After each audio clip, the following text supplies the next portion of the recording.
शालू और रेशमा के जाने के बाद अमन, साक्षी, रूही और आदि सोफे पर वानी के पास बैठ गए। उन सभी के चेहरों पर जीत वाली मुस्कान थी। तभी रूही ने एक्साइटेड होते हुए बताना शुरू किया, पता है वानू, आज तो ऑफिस में मजा ही आ गया। इन दोनों छिपकली को क्या सबक सिखाया हमने। इनकी शक्ल देखने लायक थी। बड़ी आए हमारे जीजू पर लाइन मारने वाली। रूही की बात को बीच में ही काटते हुए साक्षी बोली, जिसे सुनकर वहां सभी हंस पड़े। लेकिन आदि शांत था, जिसे शांत देख मीरा आदि से बोली, भाई आपको क्या हुआ। मीरा की आवाज सुनकर आदि अपने सेंस में आता है। आदि अपना सर नामे हिलाकर बोला, हाँ कुछ नहीं। लेकिन वहां सभी ने देख लिया था कि आदि परेशान है। तभी आदि सोफे से खड़ा हुआ और बिना किसी से कुछ बोले अपने कमरे में चला गया। आदि को जाते देख वानी रूही से बोली, क्या बात है रूह, ऑफिस में कुछ हुआ क्या। जिस पर रूही अपने चेहरे पर फीकी मुस्कान लिए अपना सर नामे हिलाकर कहती है, नहीं ऐसा किया नहीं है, शायद वो थक गए हैं। इतना कहकर रूही खड़ी हुई और बोली, मैं भी थक गई हूँ, इसलिए मुझे आराम करना है। कहकर रूही बिना किसी का जवाब सुने अपने कमरे की तरह चली गई। दोनों को देख वानी सोचते हुए बोली, क्या इनका झगड़ा हुआ है। जिस पर साक्षी बोली, शायद क्योंकि रूही ऑफिस में भी परेशान दिख रही थी। उसके बाद सभी कुछ देर बात करते हैं और अपने अपने कमरे में चले जाते हैं। रात को सब एक साथ डिनर करते हैं, जहां आज रेशमा और शालू भी उनके साथ डिनर कर रही थी। डिनर के वक्त भी आदि और रूही एक दूसरे से बात नहीं कर रहे थे, जिस वजह से वहां सभी का मूड खराब था। लेकिन रेशमा एक भी मौका नहीं छोड़कर रही थी आदि के करीब जाने का। वो कभी खाना परोसने के तो कभी उसे पानी देने के बहाने बार बार आदि के पास जाती, जिसे देख सबसे ज्यादा गुस्सा रूही को आ रहा था। इसलिए वो गुस्से में टेबल पर चम्मच पटककर बिना खाना खाए अपने कमरे में चली गई। आदि भी उसे चुपचाप देख रहा था। जब उससे बर्दाश्त नहीं हुआ तो वो गुस्से में रेशमा से बोला, तुम्हें मेरे लिए इतना सब करने की कोई जरूरत नहीं, मैं खुद भी सब कर सकता हूँ। जिसे सुन रेशमा उदास हो गई। वही रूही को बिना खाना खाए जाते देख अब किसी का भी मन खाना खाने का नहीं हुआ। लेकिन वानी को जबरदस्ती उसे खाना पड़ा। खाना खाने के बाद सब अपने अपने कमरे में चले गए। वही दूसरी ओर पेरिस में एट एंटरप्राइज आकाश की कंपनी की ब्रांच इंडिया के अलावा भी कई देशों में थी, जिसकी ब्रांड वैल्यू टॉप पर थी। कोष्टक वहीं एक आदमी बैठा अपने सामने के लोगों को घूर रहा था। उसका ऑरा खतरनाक था, जो वहां सभी को उससे डरने पर मजबूर कर रहा था। उसकी नीली आंखें चमक रही थी। वो अपने पैर के ऊपर पैर चढ़ाकर किसी राजा की तरह बैठा था। वही उसके पीछे काले रंग का बिजनेस सूट पहने सोम खड़ा था, जिसने आंखों में शेड्स पहने हुए थे। वो बिल्कुल किसी प्रोफेशनल गार्ड की तरह खड़ा था। दोनों ही इस वक्त मौत के देवता लग रहे थे। मीटिंग में बैठे लोगों का डर से बुरा हाल था। तभी वहां आकाश की रौबदार आवाज गूंजी, आखिर हमारे हाथ से डील कैसे निकल गई। किसने मुझे धोखा देने की कोशिश की। आकाश की आवाज सुनकर वहां बैठे सभी लोग डर गए। वहां सभी के माथे पर पसीने की बूंदें साफ दिख रही थी। किसी को कुछ भी ना बोलते देख आकाश फिर से चिल्लाया, यहाँ को भी स्पाई है, वो चुपचाप सामने आ जाए। अगर मैंने उसे पकड़ा तो उसे अपनी जान से हाथ धोना पड़ जाएगा। आकाश की बात सुन वहां सभी एक दूसरे को देखते हैं, लेकिन फिर भी कोई जवाब नहीं देता। तभी सोम आकर आकाश के कान में कुछ कहता है और फिर से जाकर पीछे खड़ा हो जाता है। सोम से बात करने के बाद आकाश एक नज़र सभी को घूर कर देखता है। आकाश के ऐसा देखने से सभी और भी ज्यादा डर चुके थे। क्योंकि वहां सभी को पता था कि आकाश को धोखा देने की सजा सिर्फ और सिर्फ मौत है। आकाश बोला, ठीक है, तो अब मुझे कोई दोष नहीं देगा। और इसी के साथ आकाश अपने हाथ में पकड़ी बटन को प्रेस करता है, जिसके ऐसा करते ही 1 मिनट के अंदर पूरा हॉल गार्ड्स से भर गया। वो सभी वहां सबको घेर कर खड़े हो गए।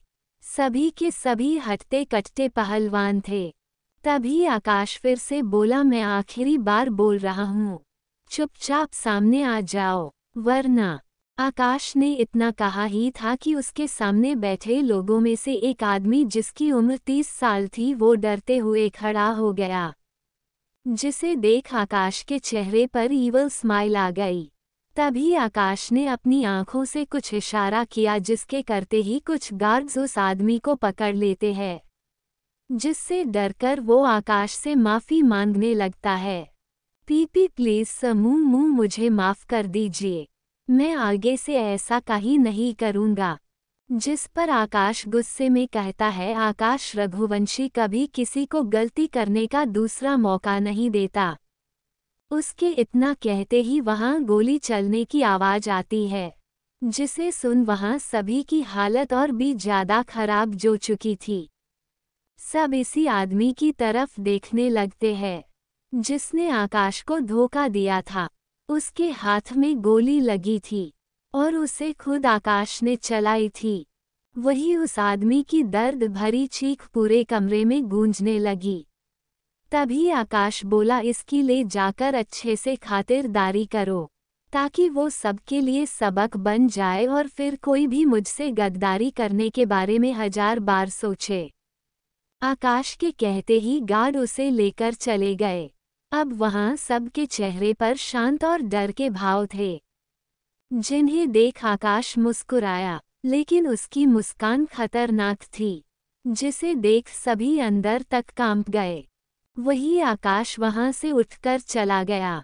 आकाश के जाने के बाद सोम सबकी तरफ देखकर बोला, मीटिंग ओवर, अब जाकर सब अपना अपना काम करो। इतना कहकर वो भी आकाश के पीछे चला गया। दोनों शैतानों के जाते ही वहां सभी ने चैन की सांस ली, जिसे उन्होंने इतनी देर से रोककर रखा था। तभी एक एम्प्लॉय बोला, भाई मैं तो सोच भी नहीं सकता इन्हें धोखा देने, क्योंकि मुझे तो मेरी जान बहुत प्यारी है। जिस पर उसका साथी भी अपना सर हाँ में हिलाकर कहता है, तुम सही कह रहे हो, अब चलो काम करते हैं, कहीं अगला नंबर हमारा ना हो। जिसे सुन सभी वहां से एक एक कर बाहर निकल जाते हैं। आकाश वहां से सीधा अपने पर्सनल 7 में चल गया। उसी के पीछे पीछे सोम भी आ गया। सोम आकाश के सामने वाली चेयर पर बैठकर बोला, आकाश हमें तो कॉन्ट्रैक्ट मिला नहीं, तो अब हम क्या करेंगे? सोम की बात सुन आकाश के चेहरे पर मिस्टीरियस मुस्कान आ गई। वो चेयर से अपना सर टेक लगाकर बैठा और उसे आगे पीछे हिलाने लगा। आकाश को ऐसा देख सोम भी कंफ्यूज हो रहा था, जिसे वो चाहकर भी नहीं छुपा पा रहा था। आकाश को यूं बिना बात के मुस्कुराते देख सोम चिढ़कर बोला, यार अब ये बत्तीसी दिखाना बंद कर और सच सच बता, क्या प्लान बनाया है तूने? अब सोम से बिना जाने रहा नहीं जा रहा था। तभी आकाश ने कहा, वो कॉन्ट्रैक्ट हमें मिलेगा। तू पागल हो गया? वो कॉन्ट्रैक्ट पहले ही हमारी राइवल कंपनी को मिल चुका है। सोम इससे आगे कुछ भी बोलता उससे पहले ही उसका फ़ोन बजा। पहले 1-2 बार तो वो उसे इग्नोर करता है, लेकिन बार बार फ़ोन बजने के कारण वो गुस्से में कॉल उठाता है। लेकिन कुछ ही देर में उसके चेहरे के पूरे भाव बदल चुके थे। जहां थोड़ी देर पहले गुस्सा था, उसकी जगह अब खुशी और हैरानी ने ले ली थी। वही आकाश सोम के बदलते एक्सप्रेशन देख रहा था। कॉल कटने के बाद सोम खोया हुआ बोला, कॉन्ट्रैक्ट हमें मिल गया है। जिसे सुन आकाश कोई खास रिएक्शन नहीं देता, जैसे उसे सब पहले से पता हो। सोम हैरानी भरी नज़रों से आकाश को देखते हुए पूछता है, तुमने ये कैसे और कब किया? जिस पर आकाश बस मुस्कुरा देता है। जिसे देख सोम चिढ़ चुका था। वो खुद से बड़बड़ा कर बोला, साला इस बार भी कुछ नहीं बताएगा। आकाश, जिसने सोम की बातें सुन ली थी, वो उसे घूर कर देखता है तो सोम उसे अपनी बत्ती सी दिखा देता है। फिर कहता है, अब तो हमारा यहाँ का काम जो गया, न तो हम वापस चले। आकाश उसे अपनी आंखें छोटी करके देखता है। वो सोम सफाई देते हुए कहता है, वो क्या है ना, मैं आते हुए मीरा से अच्छे से मिल नहीं पाया था। वो मुझसे नाराज थी। जिसे सुन आकाश को याद आया कि उसकी प्यारी बीवी भी उससे नाराज थी, जिसे वो यहाँ आकर तो भूल ही चुका था। इन 3 दिनों में उसने एक भी बार वानी को कॉल नहीं किया था, लेकिन वानी के उसके फ़ोन पर हजारों मैसेज आए थे, जिसमें उसने आकाश को कई सारी खरी खोटी बातें लिखी थी और उस पर गुस्से वाले इमोजी भी थे। आकाश ने वानी के मैसेज खोले और उन्हें पढ़ने लगा, जिन्हें पढ़ते हुए वो खुद को हंसने से रोक नहीं पाया। वो हंसते हुए बोला, मेरी बीवी सच में पागल है और खतरनाक भी। सभी की बीवियां ऐसी ही होती है, ये सोम बोला था। सोम की बात सुनकर आकाश उसे देखता है, लेकिन वो भी जानता था कि सोम की बातें कहीं न कहीं सच ही है। यही सोचकर उसने गहरी सांस ली। अब आकाश को वानी और अपने बेबी की याद आने लगी थी। वो सोम से बोला, वापस चलने की तैयारी करो। बस फिर क्या था, आकाश की बात सुनते ही सोम ऐसे खुश हुआ जैसे उसे अलादीन का चिराग मिल गया हो। वो बोला, मैं अभी हमारे लिए जेट को रेडी करवाता हूँ। इतना कहकर वो जाने को हुआ ही था कि तभी आकाश उसे रोकते हुए बोला, हम नहीं, बस मैं। आकाश की बात सुनकर वो जैसे सोम को बिजली का झटका सा लगा हो। वो एक जगह स्तंभ बनकर खड़ा हो गया। कुछ देर में सोम पलटकर आकाश को देखता है। तभी आकाश बोला, तुम यहाँ सब कुछ सेटल करने के बाद वापस आओगे। जिसे सुन सोम रोने जैसा हो गया। वो बोला, लेकिन उसमें तो पूरे 1 हफ्ते लगेंगे, मैं तब तक यहाँ नहीं रह सकता। दरअसल अब सोम को मीरा के बिना नींद नहीं आती थी। वो उसे मिस भी कर रहा था। कोष्टक। सोम की बात सुनकर आकाश तंज कसते हुए बोला, ये तुझे मेरी जासूसी करने से पहले सोचना चाहिए था। इसलिए अब तुझे ये पैनिशमेंट तो मिलेगी बेबी। और सुकमना सिर्फ 1 हफ्ते बोला है, वरना तेरी हरकतें देखकर तो मन करता है तुझे पूरे साल भर यही रखूं। अब तो सोम को आकाश पर गुस्सा आ रहा था। वो बस अपनी आंखें फाड़े उसे देख रहा था, लेकिन वो उसे कुछ कह नहीं सकता था। लेकिन उसके दिमाग में कुछ तो चल रहा था। आगे की कहानी में क्या होगा? आखिर किसके लिए सोम आकाश की जासूसी कर रहा था? क्या आकाश इंडिया वापस जा पाएगा? क्या करने वाला है सोम? क्या एक उसे सजा देगा? Audio by Sakir Jacks 07। ये तुझे मेरी जासूसी करने से पहले सोचना चाहिए था। इसलिए अब तुझे ये पैनिशमेंट तो मिलेगी बेबी। और सुकमना सिर्फ 1 हफ्ते बोला है, वरना तेरी हरकतें देखकर तो मन करता है तुझे पूरे साल भर यही रखूं। आकाश बोला। अब तो सोम को आकाश पर गुस्सा आ रहा था। वो बस अपनी आंखें फाड़े उसे देख रहा था, लेकिन वो उसे कुछ कह नहीं सकता था। लेकिन उसके दिमाग में कुछ तो चल रहा था। सोम को खोया देख आकाश बोला, अब अपना ये खुराफाती दिमाग चलाना बंद कर और जा। जिसे सुन सोम चिढ़ते हुए बोला, हाँ तो मुझे भी यहाँ रुकने का कोई शौक नहीं है। कहकर सोम चला गया। वही आकाश उसे जाते हुए देख रहा था। उसने अपना सर ना में हिलाते हुए कहा, नौटंकी कही का। आकाश के चेहरे पर मुस्कुराहट थी। दूसरी तरफ रघुवंशी पैलेस में रूही अपने कमरे में अपने टैडी को गले लगाकर बैठी थी। उसका मुंह फूला हुआ था, जैसे वो किसी बात को लेकर गुस्से में हो। उसकी आंखें नम थी। तभी रूही के कमरे का दरवाजा खुलता है और वानी और मीरा अंदर आती है। उन दोनों को वहां देख रूही जल्दी से अपने आंसू पोंछती है।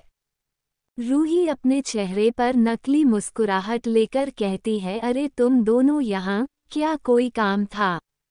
वानी और मीरा दोनों आकर रूही के अगल बगल बैठ गई।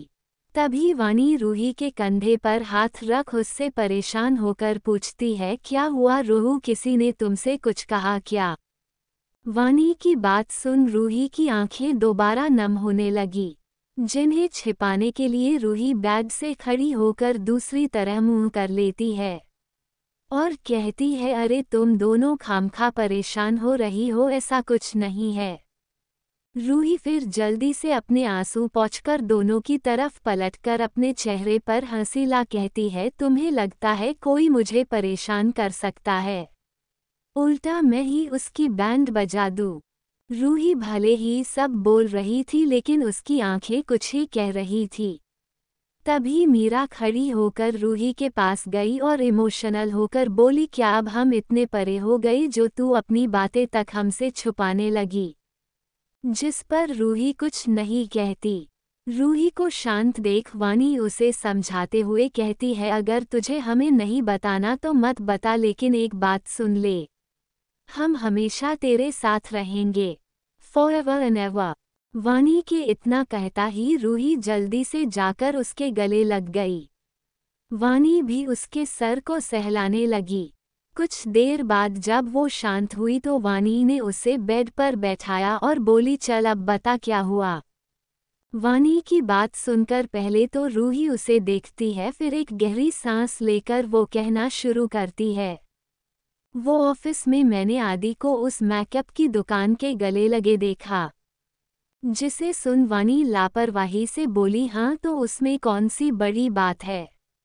वानी ये सिर्फ रूही को तसल्ली देने के लिए कह रही थी, वरना गुस्सा तो उसे बहुत आ रहा था। वानी की बात सुन रूही थोड़ी उदास होकर बोली, और किस करते भी? कहते हुए उसकी आंखों में नमी आ चुकी थी। वही रूही की बात सुन अब वानी और मीरा का गुस्से 7वें आसमान में पहुंच चुका था। वानी बोली, क्या आदि ने ऐसा किया? रूही अपना सर ना में हिलाकर बोली, नहीं उस चिपकू ने।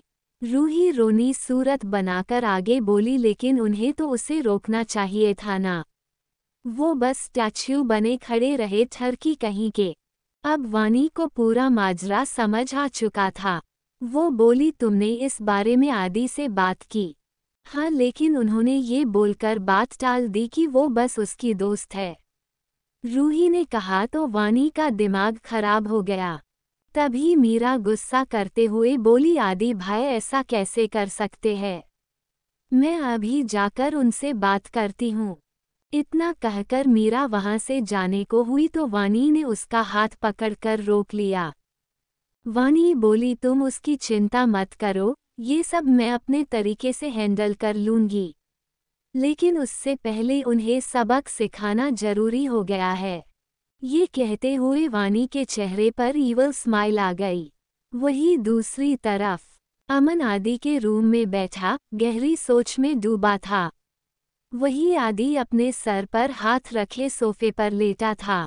वो बोला, मेरा सर कहीं फट ना जाए, आखिर मैं क्या करूं, है बात में ही क्यों सबके बीच पिसता हूं। अब रूही बिना बात के मुझसे गुस्सा होकर बैठी है और बात भी नहीं कर रही। आदि खुद से बड़बड़ाकर कहता है, वो तो मेरी किसी बात को सुनने को तैयार ही नहीं है। तभी अमन कहता है, ब्रो एक बात बताए, आपने उसे मनाने की कोशिश की? आदि बोला, हाँ मैंने उसे पूरी बात समझाने की कोशिश की, लेकिन वो उसे तब ना। जिस पर अमन उसे अपना हाथ दिखा समझाते हुए कहता है, नहीं नहीं मैंने समझाने नहीं मनाने का पूछा है। तो आदि चिढ़कर कहता है, समझाने और मनाने में क्या फर्क है? जिस पर अमन किसी महान ज्ञानी की तरह आदि को समझाने की कोशिश करता है। देखो ब्रो, मनाने और समझाने में बहुत फर्क होता है।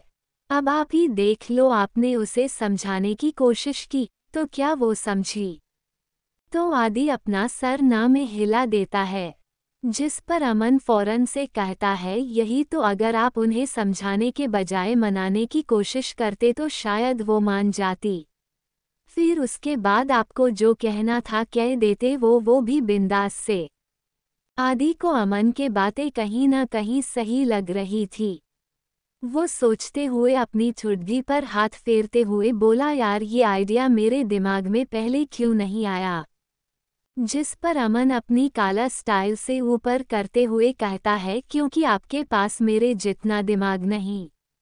अमन आगे खुद से कहते हैं, अगर आज आइंस्टीन जिंदा होता तो पक्का मेरा चेला होता। अमन की बात सुनकर आदि उसे अपनी आंखें छोटी करके घूरता है।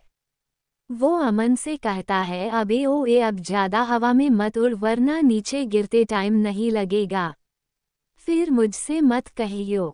अमन चिढ़ते हुए कहता है, वो यहाँ किसी से मेरी खुशी देखी नहीं जाती। इतना कहकर वो सोफे से खड़ा हुआ और कमरे से बाहर जाने के लिए बढ़ गया। अमन अभी दरवाजे पास पहुंचा ही था कि वो रुक गया और बोला, और हाँ एक बात और, अगर आपने मेरी प्यारी साली साहिबा को और परेशान किया तो। अमन अभी इतना ही बोल पाया था कि आदि गुस्से में उसे अपनी चप्पल उतार फेंक कर मारता है, जिसे अमन फौरन वहां से भाग जाता है। अमन अब कुछ दूर जाकर रुकता है और खुद से कहता है, गजब है, यहाँ तो किसी को इस टैलेंटेड बंदे की कद्र ही नहीं है। लेकिन मुझे क्या, मैं तो हूँ ही पैदाइशी टैलेंटेड और हैंडसम। हाँ लेकिन आकाश भाई से थोड़ा कम हूँ, बस 1%, लेकिन मेरा कोई मुकाबला नहीं। अमन खुद ही अपनी तारीफ के पुल बांध रहा था। फिर उसने अपनी शर्ट को ठीक किया और अपने कमरे में चला गया। अमन कमरे में पहुंचा तो उसने देखा साक्षी इसका का ही इंतजार कर रही थी। अमन ने साक्षी को ऊपर से नीचे तक देखा।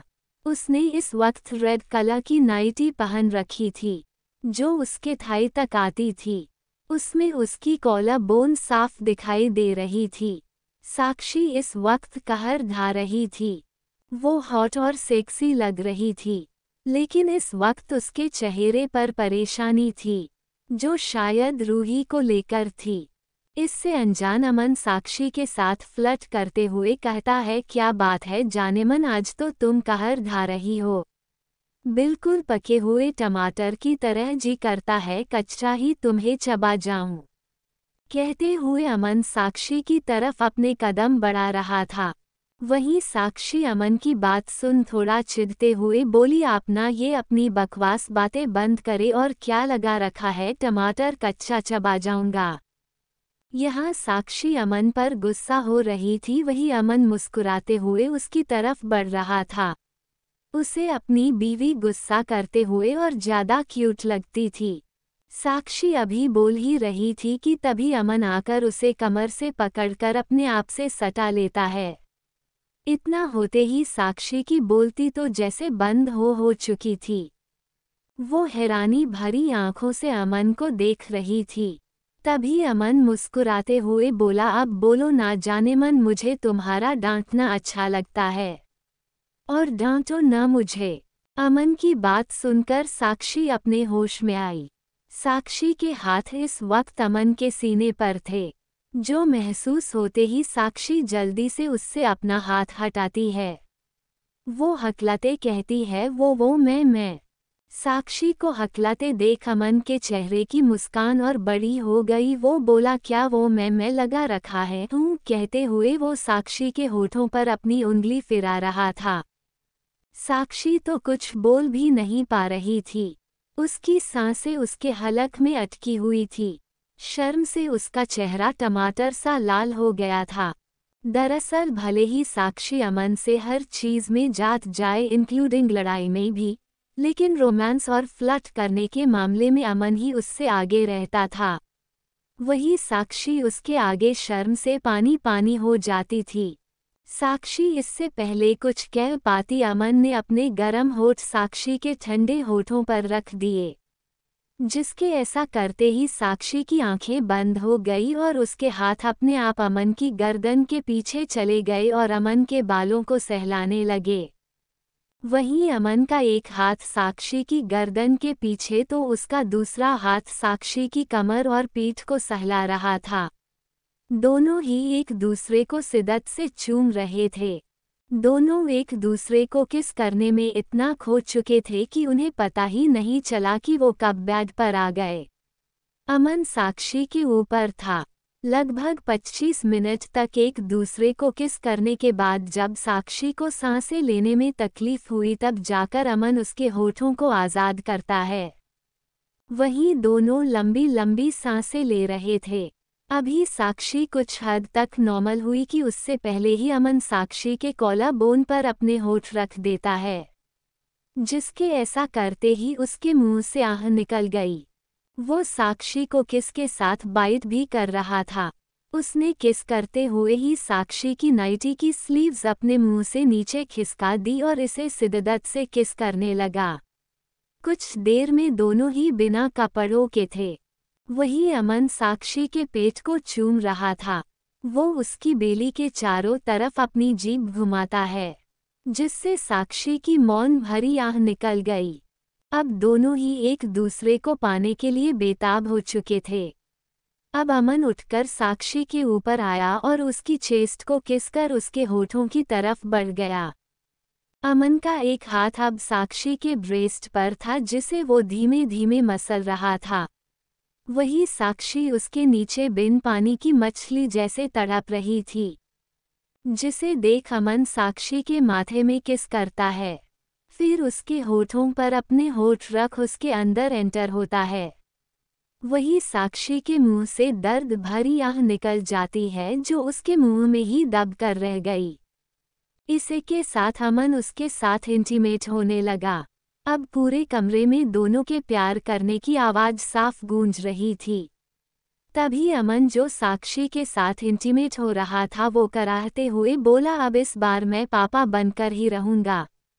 जिसे सुन साक्षी के चेहरे पर अपने आप शर्म की लाली छा जाती है और वो अपना मुंह दूसरी तरफ घुमा लेती है, जिसे देख अमन मुस्कुराया। अब वो साक्षी के साथ वाइल्ड हो रहा था। इसी के साथ साक्षी के कराहने की आवाज़ भी बढ़ती जा रही थी। इसी के साथ दोनों एक साथ सो गए। तो आगे की कहने में कहा होगा, वानी क्या करने वाली है आदि के साथ? क्या आदि साक्षी को मना पाएगा? और रेशमा और शालू के साथ क्या होने वाला है? Audio by Sakir Jacks 07। Wani अपने कमरे में बैठी कुछ सोच रही थी। उसके कमरे की लाइट्स ऑफ थी। कुछ सोचकर वो बेड से उठी और बालकनी में जाकर झूले पर बैठ गई। रात हो चुकी थी। वही चारों तरफ चांद की रोशनी फैली थी। पूरे आसमान में तारे टिमटिमा रहे थे, जो आंखों को सुकून देने का काम कर रहे थे। वानी झूले पर बैठे हुए चांद को देखने लगी। वहीं ठंडी हवा इसे छूकर जा रही थी, जिसे वजह से वो अपने बाजू को हाथों से रगड़ रही थी। वानी आसमान को देखते हुए बोली, कितना सुकून मिलता है ना जब कोई अपना पास होता है। ये कहते हुए उसकी आंखों में उदासी साफ दिख रही थी। वो आकाश को मिस कर रही थी। वानी अब अपने और आकाश के साथ बिताए पल याद करने लगी, जिसे याद कर उसके होठों पर अपने आप ही मुस्कान तैर गई। वानी झूले को धीमे धीमे अपने पैरों से हिलाते हुए खुद से बोली, जिन हालात में हमारी शादी हुई थी, उनके बारे में सोचकर मुझे लगता था कि शायद मैं कभी आपको प्यार ना कर पाऊं, लेकिन मैं गलत निकली। अब आपके बिना मेरा एक पल भी गवारा सा लगता है। कहते हुए वानी चांद को देख रही थी, जो कि अब आधा बादल के पीछे छिप गया था। वानी अपने दिल की सारी बात चांद से करती है और फिर अपने हाथ में पकड़ी तस्वीर को देखती है, जो कि आकाश की थी, जिसमें आकाश अपने हाथ में गन पकड़े पोज देकर खड़ा था। वो शर्टलेस था, जिससे वो बहुत ही हैंडसम लग रहा था। फोटो में भी उसके चेहरे पर उसका गुरूर साफ झलक रहा था। अगर कोई लड़की उसे ऐसे देख लेती तो वो तो उसके लिए पागल हो जाती। आखिर आकाश की पर्सनैलिटी थी ही ऐसी। वानी फोटो को देखकर हल्का सर मुस्कुराए और फिर उसने फोटो को कसके अपने गले से लगा लिया। जैसे वो फोटो न होकर खुद आकाश हो, और उसे वैसे ही हग करके अपनी आंखें बंद कर ली। और कब उसे नींद आ गई पता ही नहीं चला। सुबह के 5 बजे वानी के कमरे का दरवाजा खुला और एक आदमी कमरे में अंदर आया। वो अपने लंबे लंबे कदम बेड की तरफ बढ़ा रहा था, लेकिन जब उसने खाली बेड देखा तो उसकी आंखें सिकुड़ गई। वो पूरे कमरे में अपनी नजरें दौड़ाता है, जैसे किसी को ढूंढ रहा हो, लेकिन जब वो उसे नहीं मिलता तो वो फौरन से बाथरूम में जाकर चेक करता है, और वहां से भी इसे निराशा हाथ लगती है। अब उसका चेहरा कठोर हो चुका था। वो जल्दी से अपना फोन निकालकर जैसे ही किसी को कॉल करने जाता है, उसकी नज़र बालकनी के खुले दरवाजे पर जाती है। आदमी कुछ देर तक खुले दरवाजे की देखता है। बाहर अभी भी अंधेरा छाया था। अब वो फौरन से बालकनी की तरफ अपने कदम बढ़ा देता है। वो जैसे ही वहां पहुंचा तो गुस्से से उसकी भौहें तन गई। वो अपने सामने झूले पर सो रही वानी को देखता है, किसी बिल्ली के बच्चे की तरह खुद में सिमट कर सो रही थी। वो सोते हुए बहुत क्यूट लग रही थी। वो आदमी तो उसे देखते ही रह गया, लेकिन तभी उसने देखा कि वानी ठंड से कांप रही थी, जिसे देख अब उसे गुस्सा आने लगा था। वो खुद से बड़बड़ाकर बोला, आखिर इस लड़की को बाहर सोने की क्या जरूरत थी। कहते हुए वो वानी की तरफ बढ़ने लगा। वो जाकर वानी के बिल्कुल सामने खड़ा हो गया और वानी को देखने लगा, लेकिन इन सबसे से अनजान वानी आराम से सो रही थी। तभी उस आदमी को वानी के हाथ में कुछ दिखा। वो क्यूरियोसिटी के साथ वानी के हाथ से फोटो फ्रेम लेता है। उसने जैसे ही उसे देखा उसके चेहरे पर मुस्कान आ गई। वो धीमी आवाज में बोला, ओ तो मैडम हमें मिस कर रही थी। कहते हुए वो वानी को ही देख रहा था। ये आदमी कोई और नहीं आकाश था, जो अपनी वानी को इतना मिस कर रहा था कि 1 हफ्ते का काम 2 दिन में करके ही वापस आ गया। कोष्टक। आकाश फिर से एक नज़र वानी को देखता है, फिर वो उसे अपनी बाहों में उठाकर कमरे में ले आता है। आकाश वानी को आराम से बेड पर लेटाता है। तभी उसे एहसास होता है कि वानी एकदम ठंडी पड़ चुकी है। इसलिए वो आग के टेम्परेचर को सही कर वानी को अच्छे से ब्लैंकेट उड़ाकर क्लोजेट से अपने कपड़े निकालकर चेंज करने चला जाता है। कुछ देर बाद आकाश अपने कपड़े बदलकर बाहर आया। वो वानी के बगल में जाकर लेट गया और उसे अपनी बाहों में भरकर अपनी आंखें बंद कर ली। आकाश की आंखों में सुकून था, जो शायद 2 दिनों से कहीं खो गया था। आकाश एक बार फिर से अपनी आंखें खोलता है और वानी के लाल हो चुके चेहरे को देखता है, जो ठंड से हुआ था। फिर उसके माथे पर किस करके सो जाता है। वही जब वानी को किसी की गर्माहट का एहसास हुआ तो उसके चेहरे पर अपने आप ही मुस्कान आ गई। वो भी आकाश को अपनी बाहों में भरकर सो गई। इस बात से अनजान की उठने के बाद उसे एक बड़ा सरप्राइज मिलने वाला है। सुबह के 7 बजे मीरा साक्षी दोनों ही किचन में ब्रेकफास्ट बना रही थी। वहीं रूही उनके पास खड़ी होकर अपना ज्ञान बांट रही थी, क्योंकि उसे कुकिंग तो आती नहीं थी, इसलिए वो दोनों को अपनी बातों से पका रही थी। वहीं बाहर हॉल में अमन और आदि बैठे थे। दोनों किसी प्रोजेक्ट को लेकर एक दूसरे से डिस्कस कर रहे थे। वहीं दूर एक पिलर के पीछे छिपी रेशमा आदि को देख रही थी। तभी शालू इसके पीछे आकर खड़ी हो गई और रेशमा के कान के करीब जाकर अपनी धीमी आवाज में रेशमा से बोली, तुम ऐसे चोरों जैसे छिपके क्या देख रही हो। अचानक से शालू की आवाज सुनकर रेशमा हड़बड़ा गई और झटके से पलटी तो उसका सर जाकर सीधे शालू की नाक पर लगा, जिसके ऐसा होते ही शालू दर्द से चीख ही, व्हाट रबिश रेशमा, लग गई मुझे। वही जब रेशमा देखती है कि शालू की उसकी वजह से चोट लग गई तो वो जल्दी से उससे माफ़ी मांगते हुए बोली, सो सॉरी शालू, मैंने जानबूझकर नहीं किया। वो एक्चुअली तुम अचानक से मेरे पीछे आ गई। तो सो सॉरी। वही शालू जिसने अभी तक अपनी नाक पर हाथ रखा हुआ था। उसकी आंखों में आंसू आ चुके थे, जो वहां किसी से भी छिपे नहीं थे। शालू की चीख सुनकर आदि, अमन और रूही, जो अभी अभी किचन से बाहर आई थी, उनके पास आकर खड़े हो गए। जब अमन ने ये देखा तो वो मजाक उड़ाते हुए बोला, क्या शालू तुम्हें इतना बड़ा पिल दिखा नहीं? जो उसे से जाकर भिड़ गई। अमन की बात पर चिढ़ते हुए शालू ने कहा, ओ शट अप अमन। वही अमन अपना मुंह दबाकर हंस रहा था। वो अपने मन में बोला, अच्छा हुआ इसके साथ, ये इसी के लायक है। न कचरी कही की। रूही को तो ये सब देखकर मजा आ रहा था। रूही को हंसते देख रेशमा चिढ़ गई। वो बोली, यहाँ मेरी दोस्त को चोट लग गई और तुम्हें अपनी बत्तीसी दिखाने की पड़ी है। रेशमा की बात सुन रूही उसे घुरकर देखती है, फिर कहती है, मेरा मुंह मेरे दांत, मैं दिखाऊं या ना दिखाऊं मेरी मर्जी, इससे तुम्हें क्या, छछुंदरी। रूही की बात सुनकर रेशमा चिढ़ गई। वो रुवासी की शक्ल बनाकर आदि की तरफ बढ़ जी रही थी। आदि ने उसे अपना हाथ दिखाकर बीच में ही रोक दिया। वो बोला, हमें ऑफिस के लिए लेट हो रहा है, सो लेट्स गो। आदि को ऐसे देखकर भी रूही कुछ नहीं कहती।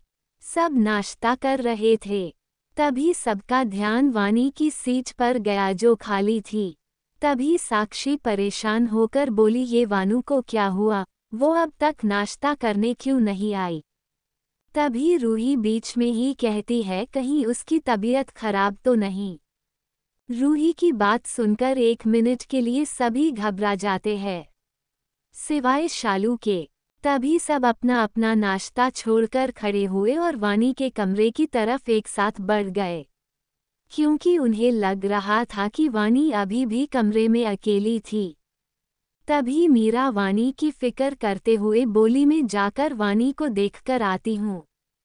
इतना कहकर वो जाने लगती है, तो उसके पीछे पीछे रूही भी चली जाती है। आदि बस उसे जाते हुए देख रहा था। आदि को रूही को देखते देख रेशमा का चेहरा लाल हो चुका था, शर्म से नहीं, जलन और गुस्से से। दोनों जब वानी के कमरे के बाहर पहुंची तो देखा दरवाजा अंदर से बंद था। तभी रूही दरवाजे के बाहर से वानी आवाज लगाते हुए बोली, वानू वानू, क्या तुम उठ गई? लेकिन अंदर वानी तो आराम से सो रही थी। वही आवाज सुनकर आकाश की नींद खुल गई। जब उसने देखा वानी नींद में कसमसा रही थी, तो जल्दी से वो उसके सर को सहलाने लगता है। आकाश के ऐसा करने से वानी दोबारा से सो गई। वान को दोबारा से सोते देख आकाश मुस्कुराया और वानी के माथे पर प्यार से किस करके दरवाजा खोलने चला गया। तो क्या होगा आगे की कहानी में? क्या होगा जब मीरा और साक्षी आकाश को उसके कमरे में दिखेंगी? और जब वानी जागेगी तब उसका रिएक्शन कैसा होगा? Audio by Sakir Jacks 07। Wanu Wanu, क्या तुम उठ गई? दरवाजे के बाहर खड़े होकर मीरा आवाज लगा रही थी, लेकिन अंदर वानी तो आराम से सो रही थी। वही आवाज सुनकर आकाश की नींद खुल गई। जब उसने देखा वानी नींद में कसमसा रही थी, तो जल्दी से वो उसके सर को सहलाने लगता है। आकाश के ऐसा करने से वानी दोबारा से सो गई। वान को दोबारा से सोते देख आकाश मुस्कुराया और वानी के माथे पर प्यार से किस करके दरवाजा खोलने चला गया। वहीं दोनों दरवाजे पार बाहर खड़े होकर एक दूसरे से बातें रह रही थी। रूही एक तरफ मीरा से बातें कर रही थी और दूसरी ओर अपना एक हाथ दरवाजे पर मार रही थी। तभी दरवाजा खुला और रूही का हाथ सीधे आकाश के मुंह पर जा लगा। वहीं जब रूही को एहसास हुआ तो वो पलटते हुए बोली, वानू तो अब तक दरवाजा। कहते कहते रूही की आंखें बड़ी हो गई जब उसने अपने सामने आकाश को देखा। आकाश शर्टलेस होकर उनके सामने खड़ा था। तभी रूही का हाथ उसके चेहरे से फिसलते हुए उसके सीने पर आ गया, जिसे देख आकाश की आंखें छोटी हो गई। वहीं जब रूही को एहसास हुआ कि आकाश सच में उसके सामने खड़ा है, तो वो एकदम से शौक कर लगभग चिल्लाते हुए बोली, जीजू आपका बाय। रूही ने ये इतने जोर से चिल्लाकर कहा था कि उसकी आवाज़ सुन मीरा ने तो अपने हाथों से अपने कान ही बंद कर लिए थे। वहीं वानी भी उसकी आवाज़ सुन उठ गई। वो अपनी आंखें मसलते हुए बोली, क्या यार, सोने देना चैन से मुझे, जब देखो तब जीजू जीजू नाम की रट लगाए रहती है। नहीं है वो अकदू यहाँ, अब तू निकल यहाँ से और मुझे सोने दे। वानी ने ये सब अपनी आंखें बंद किए हुए ही कहा था। वही वानी के मुंह से अपने लिए अकदू सुनकर आकाश को उसके ऊपर गुस्सा आ रहा था। वो गुस्से में घूरते हुए वानी को देख रहा था। वो अपने मन में बोला, मैं यहाँ सब कुछ छोड़कर इसके पास आने के लिए मरा जा रहा था, और ये है कि उसने इतना ही बोला था कि रूही की आवाज़ आई, आई एम सॉरी जीजू, अगर मुझे पता होता कि आप यहाँ हैं तो मैं तो यहाँ बिल्कुल भी नहीं आप दोनों को डिस्टर्ब करने के लिए। जिस पर आकाश कुछ नहीं कहता। तभी मीरा आस भरी नज़रों से आकाश को देखते हुए उससे पूछती है, भाई क्या सोम जी भी वापस आ गए? मीरा की बात सुन आकाश कुछ देर तक खामोश रहता है, फिर कहता है, नहीं, वहाँ अभी भी काम बाकी था, उसे पूरा करने के बाद वो आएगा। आकाश की बात सुनकर मीरा का मुंह उतर गया और वो उदास हो गई। अपनी बहन को यूं उदास देखकर आकाश ने उसके सर पर हाथ फेरा और कहा, तुम चिंता मत करो, वो ठीक है और जल्दी वापस आ जाएगा। जिस पर मीरा एक फीकी मुस्कान लिए अपना सर हाँ में हिलाती है। तभी रूही, जो आकाश की मस्कुलर बॉडी और उसके हॉट एब्स देख रही थी, जिन्हें देख कोई भी लड़की उन पर फिसल जाए, वो आकाश की तारीफ करते हुए बोली, वाओ जीजू, क्या बॉडी बनाई है आपने, लड़कियां तो आपको ऐसे देखकर फ्लैट ही हो जाती होगी। रूही की बात सुनकर आकाश बस हल्का सा मुस्कुरा देता है। वही मीरा जल्दी से रूही को एक चपत लगाते हुए कहती है, बेशर्म, कुछ भी बोलती रहती है, चल यहाँ से। इतना कहकर मीरा रूही को वहाँ से खींच कर ले जाती है। तो रूही आकाश को देख मुस्कुराते उसे भी करती मीरा के साथ चली जाती है। वहीं मीरा को रूही की बचकानी हरकत पर गुस्सा और हंसी दोनों आ रही थी। वो रूही को डांटते हुए बोली, पागल, ऐसे कोई बोलता है भला, अब क्या सोच रहे होंगे भाई? जिस पर रूही बड़े आराम से जवाब देती है कि सोच रहे होंगे, जो सच था वो मैंने बोल दिया, इसमें बुरा मानने वाली कौन सी बात है? और वैसे भी मैं उनकी साली हूँ और साली आधी घरवाली होती है। हाँ। रूही की बेशर्मी वाली बातें सुनकर मीरा ने अपना सर ना में हिलाया और खुद से बोली, हे भगवान, इस लड़की का नहीं हो सकता। वहीं आदि दोनों को अकेले आते हुए देख मीरा से सवाल करता है, भाभी क्यों नहीं आई? वो ठीक तो है ना? जिस पर मीरा मुस्कुराकर कहती है, हाँ वो ठीक है, वो अभी सो रही है। जिसे सुनकर वहां सभी को तसल्ली मिलती है। वही शालू तो ये सुनकर जल भून रही थी। सबके नाश्ता करने के बाद अब सब लोग ऑफिस जाने के लिए रेडी थे। अब तक नीचे किसी को पता नहीं था कि आकाश वापस आ चुका है, सिवाय मीरा और रूही के। सब लोग ऑफिस चले गए और मीरा वही घर के काम देखने लगी। वानी दोबारा से सो चुकी थी। आकाश फ्रेश होकर रेडी हो चुका था। वो वही सोफे में अपना लैपटॉप लेकर बैठ गया और काम करने लगा। उसने कैजुअल वाइट शर्ट और लोअर पहन रखा था। इसका मतलब वो ऑफिस नहीं जाने वाला। 11 बजे वानी की नींद खुली। वो जम्हाई लेते हुए उठ रही थी, लेकिन जैसे ही उसकी नज़र सामने सोफे पर बैठे काम कर रहे आकाश पर पड़ी, उसकी नींद ही उड़ गई और वो अपनी आंखें फाड़कर उसे देखने लगी। वो बोली, अकदू का भूत। इसी के साथ वो बेड से कूदते हुए उठ गई। वही जब आकाश ने वानी के हुआ से खुद के लिए भूत नहीं अकदू भूत सुना तो उसे गुस्से में घूरने लगा। वानी अभी भी ये सब अपना एक वहम लग रहा था, क्योंकि उसे पता था कि आकाश एक हफ्ते बाद ही आने वाला है। वो डरते हुए चलकर आकाश के पास गई और बोली, तुम देखो, जो भी हो मुझे पता है तुम मेरे पति नहीं हो, तो चुपचाप से बताओ कौन हो तुम। तभी आकाश ने वानी का हाथ पकड़कर उसे झटके से अपने ऊपर खींच लिया, जिससे वानी इसके सीने पर जा गिरी। उसे आकाश की खुशबू से पता चल कि ये उसका मिस्टर अकदू है। जिसके बाद वानी ने चैन की सांस ली, लेकिन तभी उसे अपनी रीढ़ की हड्डी में ठंडक का एहसास हुआ। उसने अपना सर ऊपर करके देखा, वो आकाश उसे ही घूर रहा था। जिसे देख वानी हकलाते हुए बोली, आप मुझे ऐसे क्यों देख रहे हैं? वहीं आकाश की नज़र तो इस वक्त वानी के सुर्ख गुलाबी होठों पर थे, जो किसी गुलाब की पंखुड़ी की तरह लग रहे थे। वानी की आवाज़ सुनकर आकाश अपने सेंस में आया। तभी उसे वानी की कही बात याद आ गई। वो वानी को उसकी कमर से पकड़कर उसे अपने करीब खींचकर उसे अपने आप से चिपका लेता है और फिर वानी के कान पास जाकर कहता है, तुमने मुझे अकदू कहा और भूत भी। वही आकाश की बात सुन वानी की तो मानो सांसें ही इसके गले में अटक गई हो। वो हकलाते हुए बोली, वो मैं क्या वो मैं लगा कर रखा है? हाँ, और क्या मैं तुम्हें ऐसा लगता हूँ? आकाश वानी की बात को बीच में काटते हुए कहता है। वही वानी अपने मन में, यार वानू, क्या जरूरत थी तुझे ये सब बोलने की, ले अब दस गई ना तू।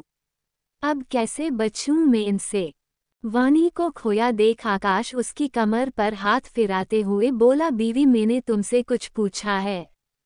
लेकिन वानी उसके सवाल का जवाब देने के बजाय उससे ही सवाल पूछ लेती है, आप तो एक हफ्ते बाद आने वाले थे न, फिर इतनी जल्दी? आकाश वानी के चेहरे पर अपनी उंगली फिराते हुए कहता है, वो क्या है, कोई था जो हमें मिस कर रहा था, बस उसी के कारण खींचे चले आए।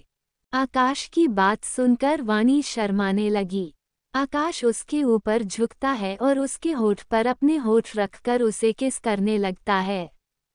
वही वानी के हाथ आकाश के सीने पर थे। दोनों एक दूसरे को शिद्दत से किस करने लगते हैं। दोनों का दिल जोरों से धड़क रहा था। जब तक वानी को सांस लेने के प्रॉब्लम नहीं होने लगी, तब तक आकाश उसे किस करता है।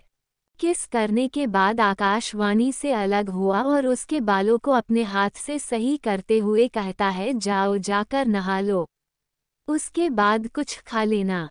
जिस पर वानी भी अच्छे बच्चों की तरह हाँ में अपना सर हिला देती है और फिर आकाश के गाल पर किस करके जल्दी से बाथरूम में भाग जाती है। वहीं आकाश उसे ऐसे भागकर जाते देख मुस्कुराता है, लेकिन थोड़ी ही देर में उसे बाथरूम से वानी की चीख सुनाई देती है। अचानक से वानी की चीख सुन आकाश घबरा गया और फौरन से भागते हुए बाथरूम की तरफ चला गया। जब वो अंदर पहुंचा तो उसकी आंखें हैरानी से फटी रह गई।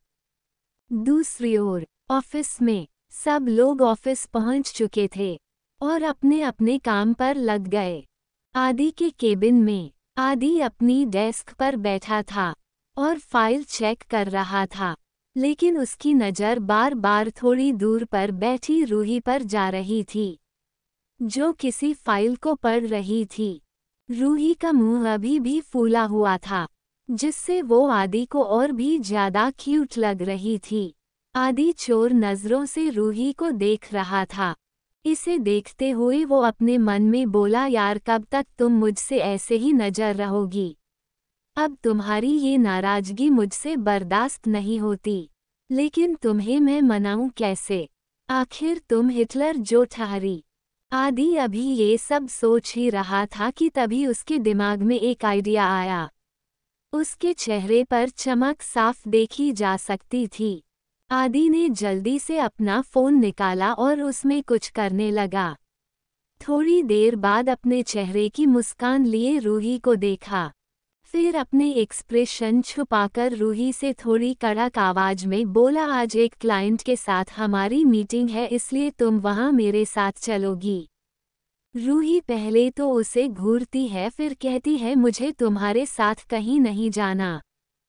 फिर खुद से बड़बड़ाकर आगे कहती है ले जाओ अपनी उस चिपकू चुड़ैल को। लेकिन आदि उसे सुन लेता है। वो खड़ा होकर रूही के पास आया और उसकी तरफ झुककर रूही से बोला मेरी असिस्टेंट तुम हो ना कि वो, इसलिए मेरे साथ तुम जाओगी वो नहीं समझी। आदि को अपने इतने करीब देखकर रूही की सांसें तेज होने लगती है, जिसे महसूस कर आदि के चेहरे पर मुस्कान आ गई, जिसे उसने जल्दी ही छुपा लिया। वो फिर खड़ा हुआ और अपनी डेस्क की तरफ जाते हुए रूही से बोला 2 बजे रेडी रहना और ये मेरा ऑर्डर है। रूही को आदि के ऊपर गुस्सा तो बहुत आ रहा था, लेकिन वो उसे कुछ कहती नहीं। उसके बाद दोनों अपने अपने काम पर लग जाते हैं। 2 बजते ही आदि रूही के पास आया और उसे अपने साथ चलने का इशारा किया, तो मजबूरन रूही को इसके साथ जाना पड़ा। तो क्या होगा आगे की कहानी में? आखिर वानी क्यों चिल्लाई? और क्या हुआ बाथरूम में आकाश ने क्या देखा? आदि रूही को कहाँ लेकर गया है? क्या वो रूही को मना पाएगा? Audio by Sakil Jacks 07। Aadi ने किया रूही को शादी के लिए प्रपोज और रोमांस। मेरी असिस्टेंट तुम हो ना कि वो, इसलिए मेरे साथ तुम जाओगी वो नहीं समझी। आदि को अपने इतने करीब देखकर रूही की सांसें तेज होने लगती है, जिसे महसूस कर आदि के चेहरे पर मुस्कान आ गई, जिसे उसने जल्दी ही छुपा लिया। वो फिर खड़ा हुआ और अपनी डेस्क की तरफ जाते हुए रूही से बोला 2 बजे रेडी रहना और ये मेरा ऑर्डर है। रूही को आदि के ऊपर गुस्सा तो बहुत आ रहा था, लेकिन वो उसे कुछ कहती नहीं।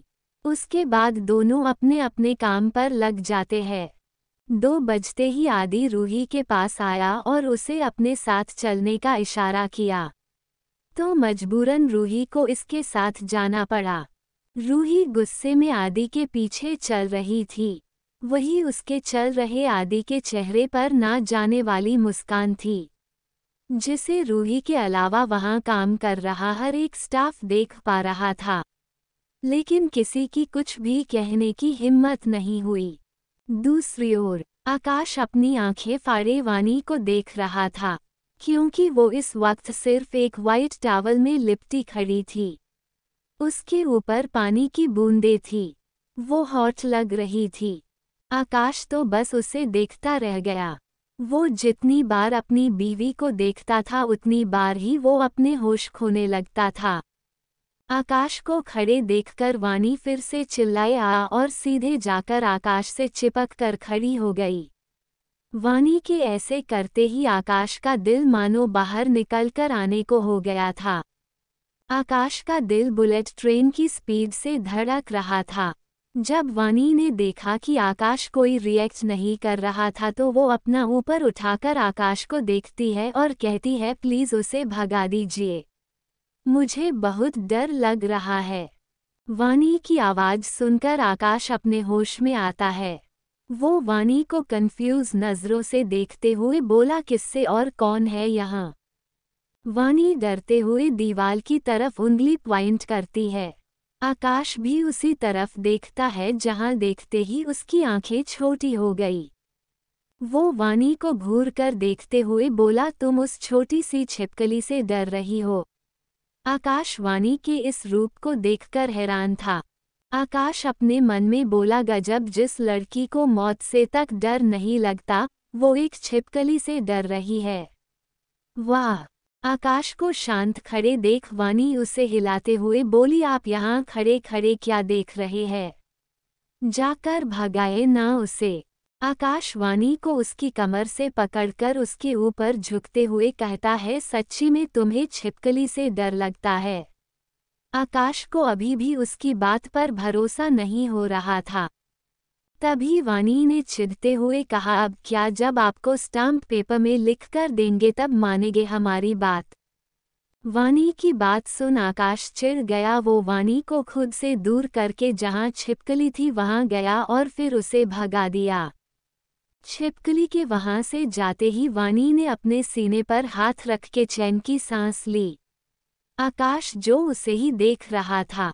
जब वानी ने देखा तो उसका चेहरा शर्म से लाल हो गया। उसने अपने नजरें झुका ली। आकाश वानी के करीब आया और वानी के कान पास जाकर बोला, बीवी मुझसे शर्माने की जरूरत नहीं, मैंने पहले ही सब कुछ देख लिया है। इतना कहकर आकाश ने स्माइल कर दी। वही वानी को अपना चेहरा जलता हुआ महसूस हो रहा था। उसके गाल शर्म से लाल हो चुके थे। वानी को शर्माते देख आकाश ने एक हाथ वानी के पेट पर रखा और बोला, बेबी वैसे तो आपकी मम्मा बड़ी शेरनी बनी फिरती है, लेकिन। इतना कहकर आकाश रुक गया और वानी को देखने लगा। आकाश वानी के होठों पर लाइट किस करके उसे अपनी बाहों में उठाकर बाथरूम से बाहर आ गया। आकाश ने वानी को क्लोजेट रूम के सामने उतारा और वानी से बोला, तुम जाकर कपड़े पहनो, तब तक मैं कुछ खाने को लेकर आता हूँ। वानी अपना सर हाँ में हिलाकर क्लोजेट रूम में चली गई। वही आकाश कमरे से बाहर चला गया। दूसरी ओर राज होटल। आदि और रूही एक बड़े से होटल के बाहर खड़े थे। आदि मुस्कुराकर होटल को देख रहा था। वही रूही का मुंह बना हुआ था। रूही चिड़ी हुई आदि के देख रही थी। रूही अपने मन में बोली, हो खुश तो ऐसे देख हो रहे हैं जैसे कोई गर्लफ्रेंड मिल गई हो। दोनों अंदर गए। लॉबी में पहुंचते ही आदि रुक गया और अपना फ़ोन निकालकर उसमें कुछ करते हुए रूही से बोली, अमम तुम एक काम करो, रूम नंबर 310 में चलो, मैं थोड़ी देर से आता हूँ। इतना कहकर वो आदि बिना रूही की बात सुने वहां से चला गया। रूही गुस्से में आदि जाते हुए देख रही थी। उसके बाद रूही खुद से बड़बड़ाते हुए लिफ्ट की तरफ चली गई। वहीं रूही के जाने के बाद आदि ने किसी को कॉल किया और बोला, सारी तैयारी हो चुकी है। जिस पर फोन के दूसरी तरफ से जवाब आया, यस सर, जैसा आपने कहा था सब हो चुका है, बस आपके सिग्नल का वेट है। आदि बोला, गुड। उसके बाद फोन अपनी पॉकेट में रखकर आदि खुद से बोला, अब मैं भी देखता हूँ कब तक मुझसे नाराज रहती हो जाने मन। कहकर आदि भी लिफ्ट की तरफ बढ़ गया। दूसरी ओर रूही 3rd फ्लोर पर पहुंची। उसने देखा सारा फ्लोर खाली थी। वो अभी चलकर थोड़ी ही आगे गई थी कि इसे रूम नंबर 310 दिख गया। रूही उस तरफ बढ़ गई। रूही दरवाजे के सामने खड़ी थी। उसका दिल जोरों से धक धक कर रहा था। रूही गहरी सांस लेकर खुद को नॉर्मल करती है, फिर खुद से कहती है, रूही जस्ट चिल, कुछ नहीं होगा, बस एक मीटिंग ही तो है और अभी आदि भी तो आ जाएगा। दरअसल रूही को अकेले अंदर जाने में डर लग रहा था, क्योंकि वो बहुत कम ही ऐसे मीटिंग में आती थी। कोष्टक। रूही धीमे धीमे अपना हाथ दरवाजे की तरफ बढ़ाती है। उसने दरवाजा खोला और कमरे के अंदर चली गई। रूही ने देखा पूरे कमरे में अंधेरा छाया था, जिसे देखकर रूही को अब डर लगने लगा था। रूही ने धीमी लेकिन डरी हुई आवाज में कहा, काका कोई है यहाँ? हेलो। रूही अभी बोल ही रही थी कि तभी किसी ने पीछे से उसे उसकी कमर से पकड़ लिया। रूही की आंखें हैरानी से बड़ी हो गई। उसकी सांसें उसके गले में अटक चुकी थी। वो डरी हुई खड़ी थी, तभी उसे अपनी गर्दन पर किसी की गर्म सांसें महसूस हुई। रूही तो डर से कांप रही थी। उसके माथे पर हल्की पसीने की बूंदें दिखने लगी थी। वो इतना ज्यादा डरी हुई थी कि उसके गले से आवाज ही नहीं निकल रही थी। तभी उसे अपने कानों में जानी पहचानी आवाज सुनाई दी, सॉरी बेबी। आवाज को सुनकर रूही की जान में जान आई। वो इससे पहले कुछ बोलती वहां लाइट्स ऑन हो गई। रूही की नज़र सामने गई। पूरे कमरे को सुंदर गुलाब की पंखुड़ियों और रेड हार्ट बलून से सजाया गया था। वहीं बेड पर सफ़ेद चादर बिछी थी, जिसके ऊपर गुलाब की पंखुड़ी से हार्ट बना था, जिसके बीच में सॉरी और आई लव यू लिखा था। पूरे कमरे का इंटीरियर और थीम वाइट था। जिसमें रेड रोजेस और रेड हार्ट बलून्स 4 चांद लगा रहे थे।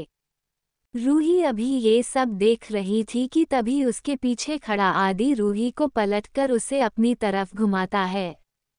फिर घुटनों के बल बैठकर अपने दोनों कान पकड़कर बच्चों कैसा फेस बनाकर कहता है, सॉरी मैंने तुम्हें नाराज किया, लेकिन तुम भी कभी मेरी बात नहीं सुनती, हमेशा मुझे परेशान करती रहती हो। आदि ने तपाक से कहा तो रूही उसे घूर कर देखने लगी। रूही की आंखों में आंसू थे। वो भी घुटने के बल बैठकर आदि के गले लग गई और लगभग रोते हुए बोली, आई एम सॉरी, मैंने खामखा दूसरों का गुस्सा तुम पर निकाल दिया। रूही रो रही थी। रूही को अपनी गलती का एहसास होते देख आदि मन ही मन खुश हुआ। फिर वो रूही को चिढ़ाते हुए बोला, वैसे मैंने सोचा नहीं था कि तुम अपनी गलती इतनी जल्दी मान लोगी, नहीं तो हर बार तो मुझे ही तुम्हें मनाना पड़ता है, फिर चाहे गलती मेरी जी क्यों ना हो। आदि की बात सुनकर रूही उसे अलग हुई और उसे गुस्से में घूरने लगी। तो आदि अपने दांत दिखाकर मुस्कुरा दिया। आदि खड़ा हुआ और रूही को खड़ा करके उसका हाथ पकड़कर उसे कमरे से अटैच दूसरे कमरे की तरफ ले जाने लगा। तो रूही बोली, हम कहाँ जा रहे हैं? आदि मुस्कुराकर बोला, वो सॉरी के लिए था, लेकिन आगे इतना कहकर आदि अपनी बात को अधूरी छोड़ देता है। मतलब आदि को देखते हुए रूही ने पूछा, जिस पर आदि मुस्कुराया और बोला, तुम सच में कितना सवाल करती हो, मन तो करता है इसे टेप से बंद कर दूं। जिस पर रूही आदि को घूर कर देखती है लेकिन कुछ कहती है। वहीं आदि रूही को दूसरे कमरे में लेकर गया, जहां उसकी नज़र सामने खड़े एक स्टैच्यू पर जाती है, जिसने सुंदर लहंगे पर रखा था, जिसे देख रूही की आंखें फटी रह गई। रेड और महरून कलर का लहंगा जिसमें सितारों और गोल्ड का वर्क किया गया था, वो बहुत सुंदर लग रहा था। रूही की तो उससे नजरें नहीं हट रही थी। तभी आदि रूही के पीछे से उसकी कमर पर अपने दोनों हाथ लपेट लिए। उसने उसके कंधे पर सर रखकर प्यार से कहा, जान क्या ये तुम्हें पसंद आया? रूही जो उस सुंदर लहंगे को ही निहारे जा रही थी, आदि की आवाज़ से वो अपने सेंस के आई। रूही अपना सर घुमाकर स्क्वालिया नजरों आदि की तरफ देखती है, जैसे उसे पूछना चाहती हो ये सब क्या है। आदि ने भी उसके मन की बात समझ लो थी। वो प्यार से बोला, ये तुम्हारी वेडिंग ड्रेस है।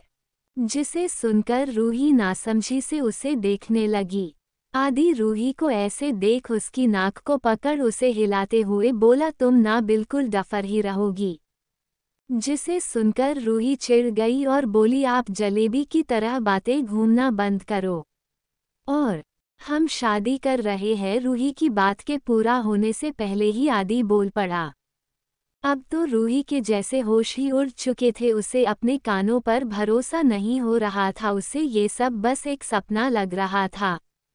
रूही को कुछ न बोलते देख आदि एक बार फिर से बोला, क्या तुम मुझसे अपने बंदर से शादी करोगी, मिस बंदरिया? कहते हुए आदि अपने एक घुटने के बल रूही के सामने झुका गया। उसका एक हाथ रूही के सामने और दूसरा हाथ उसकी पीठ के पीछे था। वो बस आस भरी नजरों से रूही को देख रहा था। रूही चुपचाप खड़ी उसे ही देख रही थी। इसके दिल की धड़कनें इसके काबू से बाहर थी। तो आगे की कहानी में क्या होगा? तो क्या होगा रूही का जवाब? क्या रूही आदि से शादी करेगी? और क्या होगा जब सबको इस बारे में पता चलेगा?